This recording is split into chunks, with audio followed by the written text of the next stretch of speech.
ಚಿರಾಗ್ ಪಾಸ್ವಾನ್ ಕೇಂದ್ರ ಸಚಿವ ಮತ್ತು ಲೋಕ ಜನಶಕ್ತಿ ಪಕ್ಷದ ರಾಷ್ಟ್ರೀಯ ಅಧ್ಯಕ್ಷರು. ಸದ್ಯ ಇವರ ಚಿತ್ತ ಬಿಹಾರ ವಿಧಾನಸಭೆ ಚುನಾವಣೆಯತ್ತ ನೆಟ್ಟಿದೆ.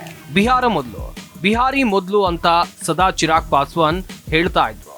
ಈಗ ಬಿಹಾರ ರಾಜಕೀಯದಲ್ಲಿ ಸಕ್ರಿಯವಾಗೋಕೆ ಸಿದ್ಧವಾಗ್ತಾ ಇದ್ದಾರೆ. ಮುಂಬರುವ ವಿಧಾನಸಭೆ ಚುನಾವಣೆಯಲ್ಲಿ ಸ್ಪರ್ಧೆ ಮಾಡಬಹುದು ಎಂಬ ಸ್ಪಷ್ಟ ಸೂಚನೆಗಳನ್ನ ಅವರು ಕೊಟ್ಟಿದ್ದಾರೆ. ಅವರು ಮೀಸಲು ಸ್ಥಾನದಿಂದ ಅಲ್ಲ, ಸಾಮಾನ್ಯ ಸ್ಥಾನದಿಂದ ಚುನಾವಣೆಯಲ್ಲಿ ಸ್ಪರ್ಧಿಸ್ತಾರೆ ಎಂಬ ಮಾತುಗಳು ಕೇಳಿಬಂದಿವೆ. ಪಕ್ಷ ಬಯಸಿದ್ರೆ ನಾನು ಖಂಡಿತವಾಗೂ ಚುನಾವಣೆಯಲ್ಲಿ ಸ್ಪರ್ಧೆ ಮಾಡ್ತೇನೆ ಅಂತ ಚಿರಾಗ್ ಪಾಸ್ವಾನ್ ಇತ್ತೀಚೆಗೆ ವೈಶಾಲಿಯಲ್ಲಿ ಹೇಳಿದ್ರು. ಲೋಕಸಭೆ ಚುನಾವಣೆಯಂತೆ ಈ ಬಾರಿಯೂ ಪಕ್ಷದ ಸ್ಟ್ರೈಕ್ ರೇಟ್ ಅನ್ನ ಸುಧಾರಿಸೋದು ಮತ್ತು ಒಬ್ಬ ದೊಡ್ಡ ನಾಯಕ ಸ್ವತಃ ಕ್ಷೇತ್ರಕ್ಕೆ ಬಂದಾಗ ಅದು ಇಡೀ ಪಕ್ಷದ ಮೇಲೆ ಪರಿಣಾಮ ಬೀರುತ್ತೆ ಅಂತ ಅವರು ಹೇಳಿದ್ರು. ಚಿರಾಗ್ ಅವರು ಚುನಾವಣೆಯಲ್ಲಿ ಸ್ಪರ್ಧೆ ಮಾಡೋದ್ರಿಂದ ಬಿಹಾರದಲ್ಲಿ ಎನ್ಡಿಎಗೆ ಲಾಭ ಆಗಬಹುದು ಅಂತ ಹೇಳಿದ್ರು. ಈ ನಿರ್ಧಾರ ಕೇವಲ ವೈಯಕ್ತಿಕ ಮಹತ್ವಾಕಾಂಕ್ಷೆಯ ವಿಷಯವಲ್ಲ, ಬದಲಾಗಿ ಪಕ್ಷ ಮತ್ತು ಎನ್ಡಿಎ ಮೈತ್ರಿಕೂಟದ ಕಾರ್ಯತಂತ್ರದ ಭಾಗ ಆಗಿದೆ ಎಂಬುದು ಖಚಿತ. 3 ಬಾರಿ ಸಂಸದರಾಗಿ ಸಚಿವರಾಗಿರೋ ಚಿರಾಗ್ ಪಾಸ್ವಾನ್ ಈಗ ಶಾಸಕರಾಗೋಕೆ ಏಕೆ ಬಯಸ್ತಾರೆ?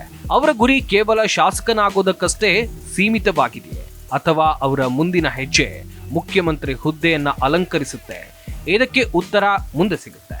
ಆದರೆ ಚಿರಾಗ್ ಪಾಸ್ವಾನ್ ಅವರ ಈ ನಡೆ ಬಿಹಾರದಲ್ಲಿ ರಾಜಕೀಯ ಚಟುವಟಿಕೆಯನ್ನ ಖಂಡಿತವಾಗಿ ಹೆಚ್ಚಿಸಿದೆ. ಎಲ್ಜೆಪಿ ಸಂಸದ ಮತ್ತು ರಾಜ್ಯಸಭಾ ಉಸ್ತುವಾರಿ ಅರುಣ್ ಭಾರತಿ ಅವರು ತಮ್ಮ ನಾಯಕನನ್ನ ಬೆಂಬಲಿಸಿದ್ದಾರೆ ಮತ್ತು ಬಿಹಾರದಲ್ಲಿ ಚುನಾವಣೆಯಲ್ಲಿ ಸ್ಪರ್ಧಿಸುವ ಅವರ ನಿರ್ಧಾರವನ್ನ ಸ್ವಾಗತ ಮಾಡಿದ್ದಾರೆ. ಚಿರಾಗ್ ಯಾವಾಗಲೂ ತಮ್ಮ ರಾಜಕೀಯ ಬಿಹಾರ ಕೇಂದ್ರಿತ ಅಂತ ಹೇಳ್ತಾರೆ ಮತ್ತು ಅವರ ದೃಷ್ಟಿಕೋನ ಬಿಹಾರಿ ಮೊದಲು ಎಂಬುದು ಅಭಿವೃದ್ಧಿ ಹೊಂದಿದ ಮತ್ತು ಸ್ವಾವಲಂಬಿ ಬಿಹಾರಕ್ಕಾಗಿ ಒಂದು ಸಂಕಲ್ಪ ಆಗಿದೆ ಅಂತ ಅವರು ಇನ್ಸ್ಟಾಗ್ರಾಮ್ನಲ್ಲಿ ಪೋಸ್ಟ್ ಕೂಡ ಮಾಡಿದ್ದಾರೆ. ಅವರೇ ಬಿಹಾರದಲ್ಲಿ ಇದ್ದು ಮುನ್ನಡೆಸಿದಾಗ ಮಾತ್ರ ಇದು ಸಾಧ್ಯ. ನಾನು ರಾಜ್ಯ ಉಸ್ತುವಾರಿಯಾಗಿ ಪ್ರತಿಯೊಂದು ಹಳ್ಳಿಗೂ ಹೋದಾಗ ಎಲ್ಲೆಡೆ ಜನರು ಚಿರಾಗ್ ಈಗ ಬಿಹಾರದಲ್ಲಿ ದೊಡ್ಡ ಪಾತ್ರ ವಹಿಸಬೇಕು ಅಂತ ಬೇಡಿಕೆಯನ್ನ ಹೊಂದಿದ್ರು. ಇತ್ತೀಚೆಗೆ ನಡೆದ ಪಕ್ಷದ ಕಾರ್ಯಕಾರಿಣಿ ಸಭೆಯಲ್ಲಿ ಮುಂಬರುವ ವಿಧಾನಸಭೆ ಚುನಾವಣೆಯಲ್ಲಿ ಅವರೇ ಸ್ಪರ್ಧೆಯಾಗಬೇಕು ಅಂತ ಸರ್ವಾನುಮತದ ನಿರ್ಣಯವನ್ನ ಅಂಗೀಕರಿಸಲಾಗಿತ್ತು. ಈ ಬಾರಿ ಅವರು ಮೀಸಲು ಸ್ಥಾನದಿಂದ ಅಲ್ಲ, ಬದಲಾಗಿ ಸಾಮಾನ್ಯ ಸ್ಥಾನದಿಂದ ಚುನಾವಣೆಯಲ್ಲಿ ಸ್ಪರ್ಧೆ ಮಾಡಬೇಕು ಅಂತ ಕಾರ್ಯಕರ್ತರು ಭಾವಿಸ್ತಾರೆ ಅಂತ ಹೇಳಿ ಅರುಣ್ ಭಾರತಿ ಹೇಳಿದ್ದಾರೆ. ಇದರಿಂದಾಗಿ ಅವರು ಈಗ ಕೇವಲ ಒಂದು ವಿಭಾಗ ಅಲ್ಲ, ಇಡೀ ಬಿಹಾರವನ್ನ ಮುನ್ನಡೆಸೋಕೆ ಸಿದ್ಧರಿದ್ದಾರೆ ಎಂಬ ಸಂದೇಶವನ್ನ ಹೊರತರ್ತಿದ್ದಾರೆ. ಬಿಹಾರದಲ್ಲಿ ಚುನಾವಣೆಗೂ ಮುನ್ನ ಚಿರಾಗ್ ಪಾಸ್ವಾನ್ ಅವರ ತಂತ್ರ ಸ್ಪಷ್ಟವಾಗಿದೆ. ಅವರು ಬಿಹಾರದಲ್ಲಿ ತಮ್ಮ ರಾಜಕೀಯ ಬೇರುಗಳನ್ನ ಬಲಪಡಿಸೋಕೆ ಬಯಸ್ತಾರೆ ಮತ್ತು ಅವರ ಪಕ್ಷ ಎಲ್ಜೆಪಿ ಬಿಹಾರದಲ್ಲಿ ಹೊಸ ನಾಯಕತ್ವಕ್ಕೆ ಒಂದು ಆಯ್ಕೆಯಾಗಿದೆ.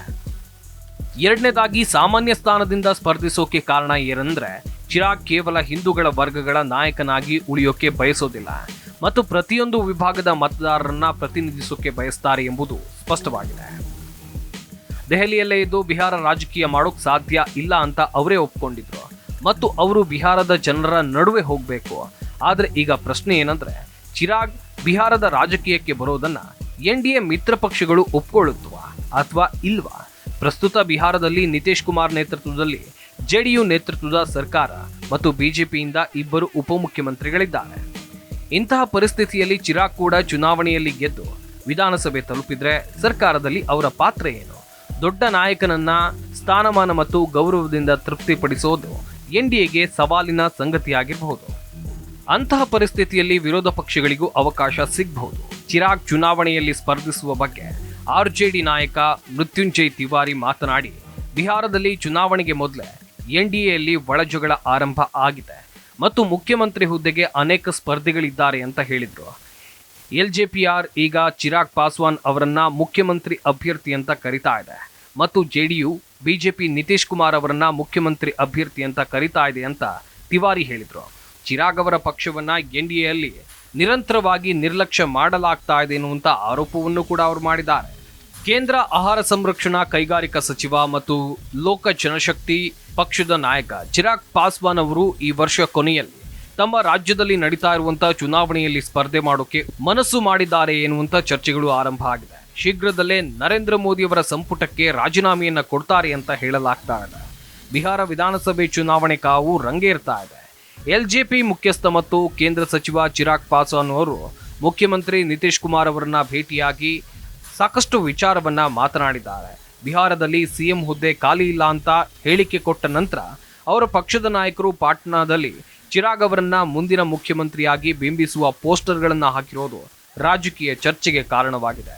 ಪಾಟ್ನಾದ ವಿವಿಧ ಸ್ಥಳಗಳಲ್ಲಿ, ರಸ್ತೆ ಬದಿಗಳಲ್ಲಿ, ಪೋಸ್ಟರ್ಗಳಲ್ಲಿ ಚಿರಾಗ್ ಮತ್ತು ನಿತೀಶ್ ಅವರ ನಡುವೆ ಮಾತುಕತೆ ಕುರಿತ ಪೋಸ್ಟರ್ಗಳು ರಾರಾಜಿಸ್ತಾ ಇವೆ. ಬಿಹಾರವನ್ನ ಅಭಿವೃದ್ಧಿಪಡಿಸ್ತೇವೆ, ಈಗ ನಮ್ಮ ಭವಿಷ್ಯ ನಿಮ್ಮ ಕೈಯಲ್ಲಿದೆ ಎಂದು ಪೋಸ್ಟರ್ಗಳು ಸಾರ್ತಾ ಇವೆ. ನನ್ನ ಮೇಲೆ ನಿತೀಶ್ ಕುಮಾರ್ ಅವರಿಗೆ ಸಂಪೂರ್ಣ ನಂಬಿಕೆ ಇದೆ. ಬಿಹಾರ ಮುಖ ಮತ್ತು ಪಾತ್ರ ಎರಡೂ ಬದಲಾಗುತ್ತೆ.